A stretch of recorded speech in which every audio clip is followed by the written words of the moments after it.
Hello दोस्तों, कैसे हैं आप सभी। उम्मीद है अच्छे होंगे। रामा ग्लोबल एकेडमी में आप सभी का बहुत बहुत स्वागत है। दोस्तों, हम लोग आज 3 नवंबर 2025 की करंट अफेयर को कवर करेंगे। इसमें सभी क्वेश्चन हमने इम्पोर्टेंट और सिलेक्टेड इस क्लास में चूज किए हैं। ये सभी प्रश्न आपकी आने वाली जो भविष्य की परीक्षाएं हैं उनके लिए बेहद महत्वपूर्ण प्रश्न है दोस्तों। तो वीडियो में सभी क्वेश्चन को ध्यानपूर्वक देखते हुए वीडियो को अंत तक देखिएगा। तो चलिए स्टार्ट करते हैं आज की क्लास को बिना किसी देरी के। तो पहला प्रश्न दिया गया है आप सभी का भाइयों कि 8वीं अंतर्राष्ट्रीय और गठबंधन ISA सभा किस शहर में आयोजित हुई है। तो इसका सही उत्तर है आप सभी का नई दिल्ली शहर में आयोजित हुई है, यानी ऑप्शन बी आप सभी का करेक्ट आंसर है। चलिए इसको समझते हैं, तो डिटेल में इसको देखते हैं। तो 8वीं जो अंतर्राष्ट्रीय और गठबंधन सभा नई दिल्ली में आयोजित हुई थी।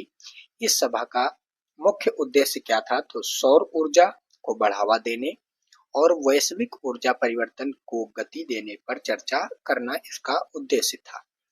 गठबंधन कौन सा है, संगठन जो संगठन है वो आपका अंतर्राष्ट्रीय सौर गठबंधन है ISA। संस्करण कौन सा है, तो ये 8वां संस्करण है। स्थान है नई दिल्ली शहर जो है आपका। मुख्य उद्देश्य इसका दोस्तों है वैश्विक सौर ऊर्जा को बढ़ावा देना इसका मुख्य उद्देश्य है। चलिए अगला प्रश्न देखते हैं। दिया गया है, हाल ही में किस भारतीय राज्य ने एंटी चिट्ठा नशा मुक्त अभियान शुरू किया है, यानी शुरू करने की घोषणा की है। तो इसका सही उत्तर है आप सभी का हिमाचल प्रदेश ने की है इसकी घोषणा, यानी ऑप्शन बी आप सभी का सही उत्तर है दोस्तों। चलिए इसको समझते हैं। तो दिया गया है कि हिमाचल प्रदेश सरकार ने राज्य को नशा मुक्त बनाने के उद्देश्य से एक निर्णायक एंटी चिट्ठा यानी ड्रग फ्री अभियान शुरू करने की घोषणा की है। इस अभियान के तहत नशीली दवाओं के दुरुपयोग के खिलाफ जागरूकता बढ़ाना है और सल्फायर चेन को तोड़ना शामिल है। इसमें अभियान का नाम क्या है दोस्तों, तो ये इसका नाम है एंटी चिट्ठा यानी नशा मुक्त अभियान। शुरुआत कहाँ से हुई है, तो शुरुआत हिमाचल प्रदेश से हुई है। लक्ष्य इसका है कि जो राज्य को नशा मुक्त बनाना है, इसका लक्ष्य जो है, इसका मुख्य फोकस क्या है, तो जागरूकता और सप्लाई चेन तोड़ना है। चलिए आगे बढ़ते हैं। तो अगला प्रश्न आप सभी का दिया गया है दोस्तों कि Dictionary.com द्वारा 2025 का शब्द कौन सा चुना गया है। Dictionary.com जो है उसका जो शब्द है वो कौन सा चुना गया है, तो ये दोस्तों आप सभी का AI चुना गया है, यानी ऑप्शन ए आप सभी का सही उत्तर है। चलिए आगे बढ़ते हैं। तो Dictionary.com ने AI यानी आर्टिफिशियल इंटेलिजेंस कृत्रिम बुद्धिमत्ता को वर्ष 2025 का शब्द चुना गया है। यह चयन वर्ष के दौरान इस शब्द के बढ़ते उपयोग, प्रासंगिकता और समाज पर इसके व्यापक प्रभाव को दर्शाता है। घोषणाकर्ता कौन है, तो ये आपका Dictionary.com है। 2025 वर्ष का है शब्द है AI यानी आर्टिफिशियल इंटेलिजेंस। और महत्व क्या है, तो इसका तकनीकी नवाचार और सामाजिक चर्चा में इसकी केंद्रीय भूमिका है। चलिए आगे बढ़ते हैं। तो दोस्तों, अगर आप सभी को क्लास अच्छी लग रही हो, वीडियो पसंद आए, तो आप सभी प्लीज वीडियो को लाइक और शेयर जरूर करिएगा। तो चलिए चौथा नंबर प्रश्न आपका है, दिया गया है विश्व वीगन जो दिवस है ये किस तिथि को, विश्व वीगन दिवस 2025 किस तिथि को मनाया गया है।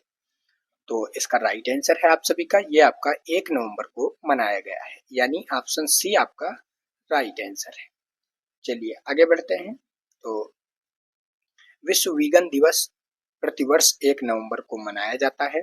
यह दिन वीगन आहार के लाभों और जानवरों के प्रति क्रूरता को रोकने के लिए जीवन शैली के बारे में जागरूकता बढ़ाने के लिए समर्पित है। यह दिवस है विश्व वीगन दिवस। तिथि कौन सी है, किस तिथि को मनाया जाता है, तो 1 नवंबर को मनाया जाता है। उद्देश्य क्या है, तो उद्देश्य है वीगन आहार और जीवन शैली के बारे में जागरूकता को बढ़ाना।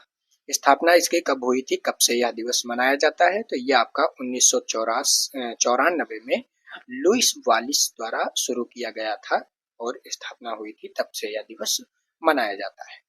चलिए दोस्तों, अगले प्रश्न की ओर बढ़ते हैं। अगला प्रश्न आपका दिया गया है कि हाल ही में किस शहर को यूनेस्को के creative city of gastronomy network में शामिल किया गया है। तो इसका राइट आंसर है, किसे शामिल किया गया है दोस्तों, तो ये आपका लखनऊ को शामिल किया गया है, यानी ऑप्शन सी आपका सही उत्तर है। चलिए इसको समझ लेते हैं डिटेल में। तो व्याख्या में दिया गया है दोस्तों कि यूनेस्को ने आधिकारिक तौर पर लखनऊ को अपने creative city of gastronomy network यानी यूसीसीएन में शामिल किया है। लखनऊ अपनी विशिष्ट और समृद्ध पाक विरासत के लिए जाना जाता है। शहर कौन सा है, तो ये आपका लखनऊ शहर है। संगठन है यूनेस्को यानी यूसीसीएन। श्रेणी है क्रिएटिव सिटी ऑफ गैस्ट्रोनॉमी। महत्व इसका क्या है, तो अपनी समृद्ध पाक कला यानी बिरयानी, कबाब आदि के लिए वैश्विक मान्यता है इसकी। चलिए आगे बढ़ते हैं दोस्तों। आइए, आपका 6 नंबर प्रश्न है कि हाल ही में वाइस एडमिरल गुरचरण सिंह ने किस पद का कार्यभार संभाला है।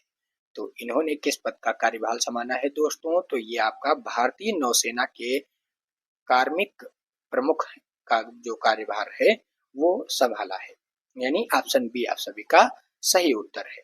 चलिए इसको समझते हैं। तो दिया गया है कि vice admiral Gurcharan Singh VSM NM के 1 नवंबर 2025 को भारतीय नौसेना के कार्मिक प्रमुख चीफ ऑफ पर्सनल के रूप में पदभार ग्रहण किया है। व्यक्ति कौन है, तो वाइस एडमिरल गुरचरण सिंह है। पद क्या है, तो पद है भारतीय नौसेना के कार्मिक प्रमुख हैं ये। तिथि कौन सी थी, तो 1 नवंबर 2025 को यह पद इनको सौंपा गया है। संबंधित बल जो है वह भारतीय नौसेना है। चलिए आगे बढ़ते हैं। अगला प्रश्न आपका दिया गया है कि प्रधानमंत्री नरेंद्र मोदी जी ने तो 150 रुपए का सिक्का और डाक टिकट किस नेता की 150वीं जयंती पर जारी किया है। तो ये आपका दोस्तों राइट आंसर क्या है कि सरदार वल्लभ भाई पटेल जी के जयंती पर मोदी जी ने 150 रुपए का सिक्का और डाक टिकट जारी किया है, यानी ऑप्शन सी आपका सही उत्तर है। चलिए इसको समझते हैं। दिया गया है कि प्रधानमंत्री नरेंद्र मोदी ने सरदार वल्लभ भाई पटेल जी की 150वीं जयंती को जो 31 अक्टूबर 2025 को राष्ट्रीय एकता दिवस के रूप में मनाई जाती है के अवसर पर इन्होंने यानी मोदी जी ने 150 रुपए का सिक्का और विशेष डाक टिकट जारी किया है। नेता कौन से थे, इसके मतलब जयंती पर जारी किया है, तो ये सरदार वल्लभ भाई पटेल जी के जयंती पर जारी किया है मोदी जी ने। और जयंती थी 150वीं जयंती थी। जारीकर्ता कौन थे, तो पीएम मोदी नरेंद्र मोदी जी थे जारीकर्ता। उत्पाद क्या है, तो 150 रुपए का सिक्का और डाक टिकट है। दिवस कौन सा है, तो राष्ट्रीय एकता दिवस 31 अक्टूबर सरदार वल्लभ भाई पटेल जी की जयंती को पर मनाया जाता है राष्ट्रीय एकता दिवस के रूप में 31 अक्टूबर को। चलिए आगे बढ़ते हैं। अगला प्रश्न आपका दिया गया है दोस्तों, भारत सरकार की किस योजना के तहत सभी पात्र कर्मचारियों को सामाजिक सुरक्षा कवरेज प्रदान करने का लक्ष्य रखा गया है। तो इसका राइट आंसर है दोस्तों आप सभी का कर्मचारी नामांकन योजना 2025 का लक्ष्य रखा गया है, यानी ऑप्शन बी आप सभी का सही उत्तर है। चलिए आगे बढ़ते हैं। कर्मचारी नामांकन योजना 2025 का उद्देश्य है कि कर्मचारी भविष्य निधि ईपीएफ अधिनियम 1952 के तहत सभी योग्य कर्मचारियों को सामाजिक सुरक्षा कवरेज का विस्तार करना और स्वैच्छिक अनुपालन को प्रोत्साहन करना है। इसका उद्देश्य योजना है कर्मचारी नामांकन योजना 2025। लक्ष्य क्या है कि सभी पात्र कर्मचारियों को सामाजिक सुरक्षा ईपीएफ कवरेज अधिनियम ईपीएफ ईपीएफ अधिनियम 1952 के तहत यह इनका लक्ष्य है। उद्देश्य क्या है तो कार्यबल का औपचारिकरण है और वित्तीय सुरक्षा सुनिश्चित करना इसका उद्देश्य है इनका। चलिए आगे बढ़ते हैं। तो आइए दोस्तों, आपका 9 नंबर प्रश्न दिया गया है कि हाल ही में आईसीसी महिला क्रिकेट विश्व कप 2025 के फाइनल में सबसे कम उम्र में अर्धशतक बनाने वाली खिलाड़ी कौन बनी है?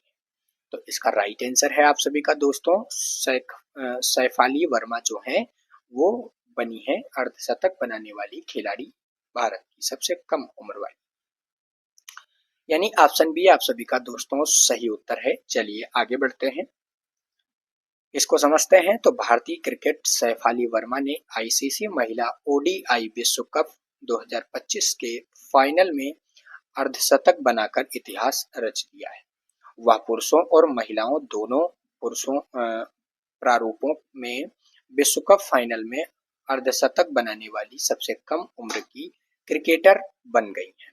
खिलाड़ी कौन से हैं, क्या नाम है इनका, कौन बनी है? तो ये सैफाली वर्मा जो है भारत की रहने वाली है, ये बनी है।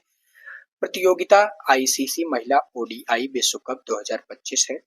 रिकॉर्ड क्या है तो फाइनल में सबसे कम उम्र में अर्धशतक इन्होंने हासिल किया है, इसका रिकॉर्ड बनाया है। टीम है भारत की जो पहली बार विश्व कप विजेता बनी है। चलिए अगला प्रश्न देखते हैं। तो दिया गया है कि हाल ही में भारत ने किस देश के साथ अपनी ई लीडर पहल को पायलट प्रोजेक्ट के तौर पर शुरू किया है? तो इसका राइट आंसर है किस तौर पर शुरू किया है, तो ये आपका दोस्तों बांग्लादेश ने शुरू किया है पायलट प्रोजेक्ट के तौर पर ई डीलर पहल, यानी ऑप्शन डी आप सभी का सही उत्तर है। चलिए आगे बढ़ते हैं। तो दिया गया है कि आप सभी का भारत ने बांग्लादेश के साथ एक पायलट प्रोजेक्ट के रूप में ई डीलर पहल शुरू की है। यह पहल भारत और बांग्लादेश के बीच सीमा पार व्यापार को सुव्यवस्थित और डिजिटल बनाने पर केंद्रित है। पहल क्या है तो ई डीलर पहल है, शुरुआत है भारत और बांग्लादेश के बीच में, स्वरूप है पायलट प्रोजेक्ट, उद्देश्य है सीमा पार व्यापार को डिजिटल और सुव्यवस्थित करना। चलिए अगला प्रश्न देखते हैं भाइयों। आइए आपका 11 नंबर प्रश्न है कि भारत की पहली उपग्रह आधारित ब्रॉडबैंड सेवा को हाल ही में किसने लॉन्च किया है? तो इसका राइट आंसर है दोस्तों, किसने लॉन्च किया है तो रिलायंस जियो ने लॉन्च किया है हाल ही में ब्रॉडबैंड सेवा, जो आपका राइट आंसर ऑप्शन बी है दोस्तों। चलिए अगला प्रश्न, पहले इसको समझते हैं डिटेल में, फिर अगले प्रश्न की ओर बढ़ते हैं। तो रिलायंस जियो ने भारत में अपनी पहली उपग्रह आधारित ब्रॉडबैंड सेवा लॉन्च करने की घोषणा की है। यह सेवा दूर दराज के क्षेत्रों को हाई स्पीड इंटरनेट को कनेक्टिविटी प्रदान करने के लिए उपग्रह प्रौद्योगिकी का उपयोग करती है। सेवा का नाम है दोस्तों तो ये जियो स्पेस फाइबर नाम है इसका, और कंपनी कौन सी है तो रिलायंस जियो कंपनी है। प्रौद्योगिकी है उपग्रह आधारित ब्रॉडबैंड। लक्ष्य क्या है तो लक्ष्य इसका है कि दूर दराज के क्षेत्रों में हाई स्पीड की जो इंटरनेट है उसको पहुंचाना इसका लक्ष्य है। चलिए अगला प्रश्न है, 12 नंबर प्रश्न है कि किस भारतीय शहर में 2025 एशियाई युवा खेल आयोजित किए जाएंगे? तो इसका राइट आंसर है कौन कौन से हैं, तो ये आपका किस भारतीय शहर में है? तो इसका सही उत्तर दोस्तों है आप सभी का कि ताशकंद मानी उज्बेकिस्तान में आयोजित किए जाएंगे। उज्बेकिस्तान के ताशकंद क्षेत्र में आयोजित किए जाएंगे, यानी ऑप्शन सी आपका सही उत्तर है। चलिए आगे बढ़ते हैं। तो 2025 का एशियाई युवा खेल ताशकंद उज्बेकिस्तान में आयोजित किए जाएंगे। यह इन खेलों का तीसरा संस्करण होगा जिसे 12 साल के अंतराल के बाद आयोजित किया जा रहा है। खेल कौन सा है तो एशियाई युवा खेल 2025 है, संस्करण तीसरा है, इसका स्थान है ताशकंद उज्बेकिस्तान का स्थान है, और महत्व क्या है तो 12 साल के अंतराल के बाद यह आयोजित किया जाता है। चलिए अगला प्रश्न है, दोस्तों सभी प्रश्नों को ध्यानपूर्वक देखिएगा और वीडियो अगर पसंद आए तो लाइक जरूर करिएगा। तो चलिए 14 नंबर प्रश्न है आपका कि हाल ही में भारत और किस देश के बीच दूसरी भारत आसियान रक्षा मंत्रियों की अनौपचारिक बैठक आयोजित हुई है। तो इसका राइट आंसर है, तो दोस्तों किस देश में हुई है, तो ये आपका इंडोनेशिया देश में हुई है इसकी बैठक, यानी ऑप्शन ए आपका राइट आंसर है। चलिए इसको समझते हैं। तो दूसरी भारत आसियान रक्षा मंत्रियों की अनौपचारिक बैठक इंडोनेशिया में आयोजित की गई है। इस बैठक का उद्देश्य है क्षेत्रीय सुरक्षा सहयोग को मजबूत करना और रक्षा साझेदारी को बढ़ाना था इसका उद्देश्य।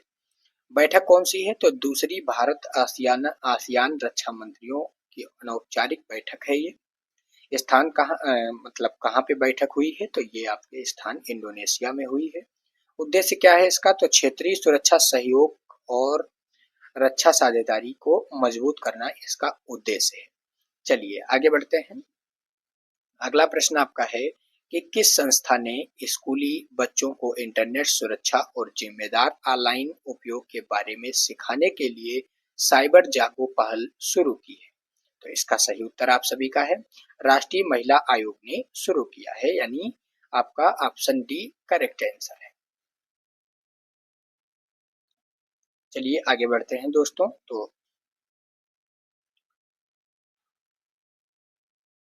दिया गया है कि राष्ट्रीय महिला आयोग एनसीडब्ल्यू ने स्कूली बच्चों को इंटरनेट सुरक्षा और जिम्मेदार ऑनलाइन उपयोग के बारे में सिखाने के लिए साइबर जागो पहल शुरू की है। इस पहल का उद्देश्य है बच्चों को ऑनलाइन खतरों से बचाना और उन्हें डिजिटल नागरिक बनाना इसका उद्देश्य है। पहल कौन सी है, तो साइबर जागो पहल है। शुरुआतकर्ता कौन है, तो राष्ट्रीय महिला आयोग यानी एनसीडब्ल्यू इसकी शुरुआत करता है। लक्षित समूह क्या है, तो स्कूली बच्चे जो हैं उनको लक्ष्य बनाया गया है। उद्देश्य क्या है, तो इंटरनेट सुरक्षा और जिम्मेदार ऑनलाइन व्यवहार सिखाना उसका उद्देश्य है। चलिए आगे बढ़ते हैं दोस्तों। अगला प्रश्न आपका दिया गया है 15 नंबर कि भारतीय नौसेना ने 2026 में 3 प्रमुख नौसैनिक कार्यक्रम आयोजित करने की घोषणा की है। उनमें से कौन सा एक शामिल नहीं है, तो इसका सही उत्तर कौन सा है जो इसमें से एक शामिल नहीं है, तो इसका राइट आंसर आपका है दोस्तों मालाबार नौसैनिक अभ्यास जो है वो इसमें शामिल नहीं है, यानी ऑप्शन डी आप सभी का सही उत्तर है। चलिए इसको समझते हैं। तो आइए, भारतीय नौसेना ने घोषणा की है कि वह 2026 में विशाखापत्तनम में 3 प्रमुख नौसैनिक कार्यक्रम आयोजित करेगी। अंतर्राष्ट्रीय फ्लीट रिव्यू IFR 2026 अभ्यास मिलान, यानी 2026 और हिंद महासागर नौसेना संगोष्ठी IONS संगोष्ठी कॉन्क्लेव ऑफ चीफ्स मालाबार नौसैनिक अभ्यास इसमें शामिल नहीं है दोस्तों। आयोजन कौन सा है, तो 3 प्रमुख नौसैनिक कार्यक्रम है 2026 तक होंगे। स्थापना इसकी है विशाखापत्तनम में। शामिल कार्यक्रम IFR 2026, मिलन 2026, IONA कॉन्क्लेव 2026, ये 3 इसमें अभ्यास शामिल हैं, जो कि मालाबार नौसैनिक अभ्यास इसमें शामिल नहीं है। महत्व क्या है, तो पहली 3 आयोजन एक साथ हुई हैं, यह इसका महत्व है। चलिए आगे बढ़ते हैं। अगला प्रश्न आपका दिया गया है कि हाल ही में खबरों में रहा आभार ऑनलाइन स्टोर किस प्लेटफॉर्म पर लॉन्च किया गया है, तो इसका राइट आंसर है ये किस प्लेटफॉर्म लॉन्च किया गया है, तो दोस्तों ये government e market place portal पर लॉन्च किया गया है, यानी ऑप्शन सी आपका सही उत्तर है। चलिए आगे बढ़ते हैं। तो आभार online store government e market place portal पर लॉन्च किया गया है। यह पोर्टल विभिन्न सरकारी विभागों जैसे मंत्रालयों के उपग्रहों और स्मृति चिन्हों की खरीद को आसान बनाने के लिए शुरू किया गया है। स्टोर का नाम है दोस्तों आभार। Platform government e market place है। पोर्टल यह मतलब प्लेटफॉर्म है उद्देश्य इसका है कि सरकारी खरीद के लिए उपहारों यानी स्मृति चिन्हों की सुविधा इसका उद्देश्य है। चलिए अगला प्रश्न है,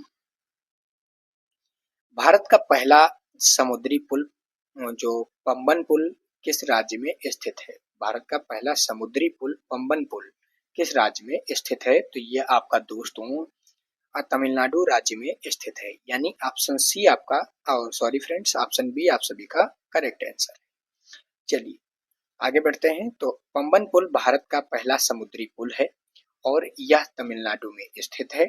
यह पुल पंबन द्वीप पर स्थित रामेश्वरम को मुख्य रूप की भूमि से जोड़ता है।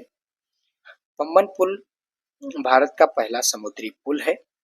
राज्य कौन सा है? तो यह तमिलनाडु राज्य में स्थित है। कनेक्टिविटी क्या है? तो रामेश्वरम को मुख्य भूमि से जोड़ता है। चलिए अगला प्रश्न है, 18 नंबर प्रश्न है दोस्तों, हाल ही में किस बैंक ने हरित वित्त पोषण और एमएसएमई को समर्थन देने के लिए आईएफसी से 50 मिलियन अमेरिकी डॉलर का ऋण प्राप्त किया है? इसका राइट आंसर है दोस्तों, किसने प्राप्त किया है? तो ये आपका right answer city union bank यानी सीयूबी ने प्राप्त किया है। ऑप्शन ए आप सभी का सही उत्तर है। चलिए इसको समझते हैं डिटेल में।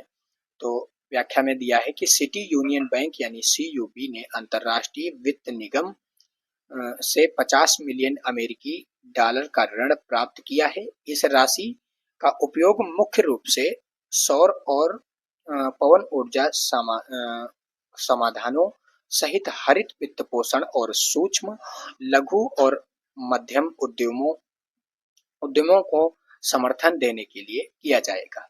बैंक कौन सी है? तो सिटी यूनियन बैंक यानी सीयूबी है। ऋणकर्ता कौन है? तो अंतरराष्ट्रीय वित्त निगम यानी आईएफसी इसको ऋण प्राप्त किया है। इस बैंक को राशि कितनी है? तो 50 मिलियन अमेरिकी डॉलर है, राशि इतनी है आप सभी की। और उद्देश्य हरित वित्त पोषण और एमएसएमई को समर्थन देना इसका उद्देश्य है। चलिए अगला प्रश्न है, हाल ही में एलटी ने किस कंपनी के साथ भारत में मानव रहित हवाई प्रणाली के निर्माण के लिए साझेदारी की है? यानी मेल रैप्स किस साझेदारी की है, किस कंपनी के साथ में? तो ये दोस्तों आपका राइट आंसर है GASI यानी जनरल एटॉमिक्स एरोनॉटिकल सिस्टम के साथ में ये कंपनी ने भारत में साझेदारी निर्माण के लिए मानव रहित हवाई प्रणाली निर्माण के लिए साझेदारी की है, यानी ऑप्शन सी आपका सही उत्तर है। चलिए आगे बढ़ते हैं। तो लार्सन एंड टुब्रो ने रक्षा मंत्रालय के तहत भारत में MALE remotely piloted aircraft system जो MQ सीरीज ड्रोन परिवार का हिस्सा है के निर्माण के लिए GA यानी जनरल एटॉमिक्स एरोनॉटिकल सिस्टम के साथ में साझेदारी की है। साझेदारी कौन है? तो LT और GASI साझेदारी है। उत्पादन है MALE RPAS MQ series drone, यह सीरीज उत्पादन है। भारत स्थान कौन सा है? तो भारत में निर्माण है। उद्देश्य रक्षा क्षेत्र में स्वदेशीकरण को बढ़ावा देना इसका उद्देश्य है। चलिए अगला प्रश्न है, दिया गया है सड़क दुर्घटनाओं को कम करने के लिए राजमार्गों पर 500 मीटर के उस खिंचाव को ब्लैक स्पॉट के रूप में स्वर्गीकृत किया जाता है, जहां कितने वर्षों के भीतर कम से कम कितने घातक दुर्घटनाएं हुई हैं? तो इसका सही उत्तर है आप सभी का दोस्तों 3 वर्षों में 5 घातक दुर्घटनाएं हुई हैं, यानी ऑप्शन बी आपका सही उत्तर है। चलिए आगे बढ़ते हैं। दिया गया है व्याख्या में कि एक ब्लैक स्पॉट को आधिकारिक तौर पर 500 मीटर के उस खिंचाव के रूप में स्वीकृत किया जाता है जहां 3 वर्षों के भीतर या तो 5 घातक दुर्घटनाएं हुई हों या 10 मौतें हुई हों। सड़क परिवहन और राजमार्ग मंत्रालय प्रणाली का उपयोग करके इन स्पॉट्स की पहचान करता है। चलिए आगे देखते हैं। तो परिभाषा कौन सी है? तो ब्लैक स्पॉट यानी सड़क दुर्घटना परिभाषा है। मानदंड कितना है? मानदंड तो वो 500 मीटर पर है और 3 वर्षों में 5 घातक दुर्घटनाएं या 10 मौतें इसमें शामिल है मानदंड में। प्रणाली है EDARID डेटा संकलन के लिए है। यह उद्देश्य है सड़क सुरक्षा में सुधार। चलिए अगला प्रश्न देखते हैं। दिया गया है दोस्तों, हाल ही में किस शहर में मॉडल युवा ग्राम सभा पहल शुरू की गई है? तो इसका राइट आंसर है दोस्तों, नई दिल्ली में शुरू की गई है यह पहल, यानी ऑप्शन बी आपका सही उत्तर है। चलिए आगे बढ़ते हैं। तो इसको डिटेल में देखते हैं। तो व्याख्या में दिया गया है दोस्तों, मॉडल युवा ग्राम सभा पहल नई दिल्ली में शुरू की गई है।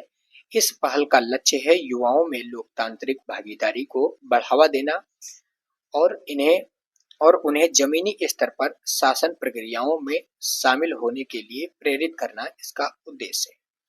पहल कौन सी है? तो मॉडल युवा ग्राम सभा यह पहल है। शुरुआत नई दिल्ली में हुई है। उद्देश्य है युवाओं में लोकतांत्रिक भागीदारी को बढ़ावा देना।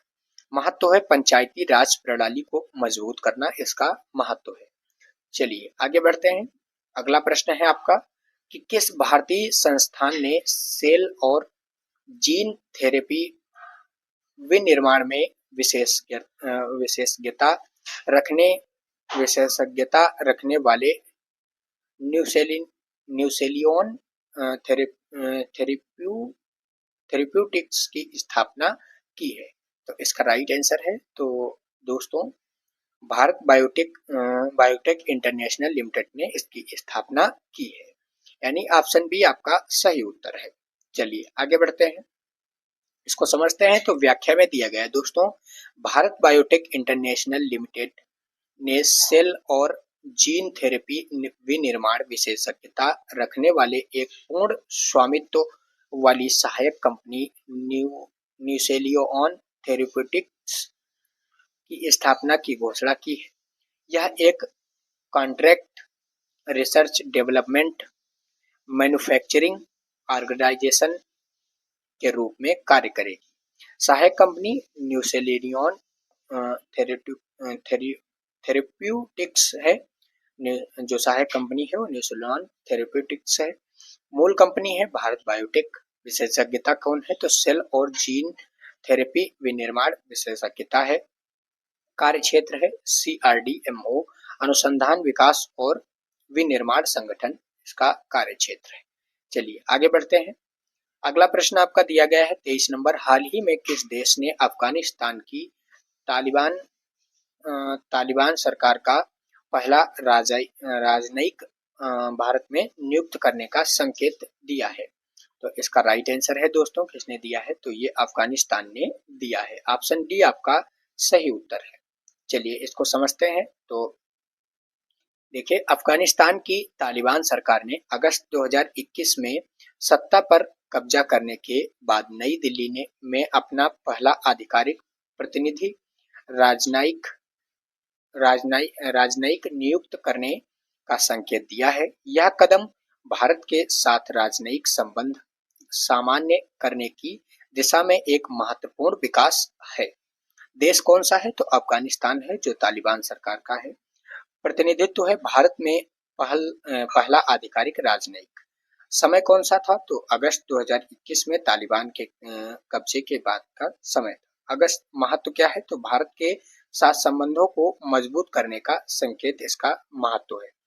चलिए आगे बढ़ते हैं। अगला प्रश्न आपका दिया गया है कि किस संस्थान ने हाल ही में कस्टमर वैल्यू असेसमेंट मार्केटिंग पर एक अध्याय के लिए यूनेस्को और पर्यटन मंत्रालय के साथ साझेदारी की है? तो इसका सही उत्तर है आप सभी का, इसने साझेदारी की है तो IIM कोझिकोड ने साझेदारी की है। इसका सही उत्तर ऑप्शन सी है। चलिए इसको समझते हैं विवरण में। तो दिया गया है कि IIM कोझिकोड ने यूनेस्को और भारत के पर्यटन मंत्रालय के साथ एक साझेदारी की है।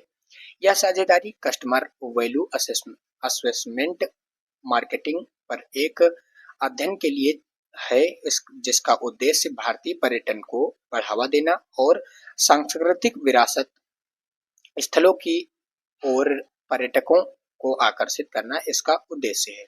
साझेदार कौन है? तो IIM, कोझिकोड, यूनेस्को और पर्यटन मंत्रालय इसमें शामिल है। अध्ययन कौन है? तो कस्टमर वैल्यू असेसमेंट और मार्केटिंग इसमें अध्ययन कर रहे हैं। लक्ष्य क्या है? तो भारतीय पर्यटन और सांस्कृतिक विरासत स्थलों को बढ़ावा देना इसका लक्ष्य है। चलिए अगला प्रश्न आपका दिया गया है दोस्तों, लास्ट क्वेश्चन है आज की क्लास का। LV-M3-M5 लॉन्च व्हीकल का संबंध किस भारतीय संगठन से है? तो इसका सही उत्तर है ये आपका भारतीय अंतरिक्ष अनुसंधान संगठन यानी इसरो से इसका संबंध है। ऑप्शन बी आपका सही उत्तर है। चलिए आगे बढ़ते हैं, इसको समझते हैं विवरण में। तो LV-M3-M5 लॉन्च व्हीकल जो मार्क थर्ड M5 है, यह भारतीय अंतरिक्ष अनुसंधान संगठन यानी इसरो द्वारा विकसित एक भारी भरकम रॉकेट है। यह इसरो के सबसे भरोसेमंद और शक्तिशाली रॉकेटों में से एक है, जिसका उपयोग महत्वपूर्ण उपग्रहों के प्रक्षेपण के लिए किया जाता है। लॉन्च व्हीकल है LV-M3-M5, इसका नाम है लॉन्च व्हीकल का। संगठन है इसरो, ठीक है। विशेषज्ञता भारी भरकम रॉकेट जो होते हैं यह है।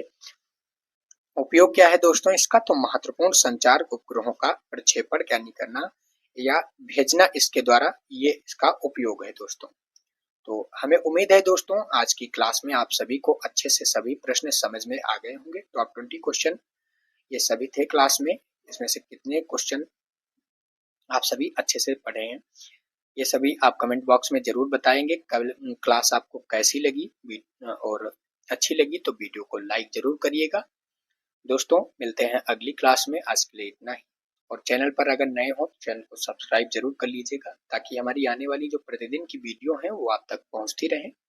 मिलते हैं अगली क्लास में। धन्यवाद। पढ़ते रहो, बढ़ते रहो।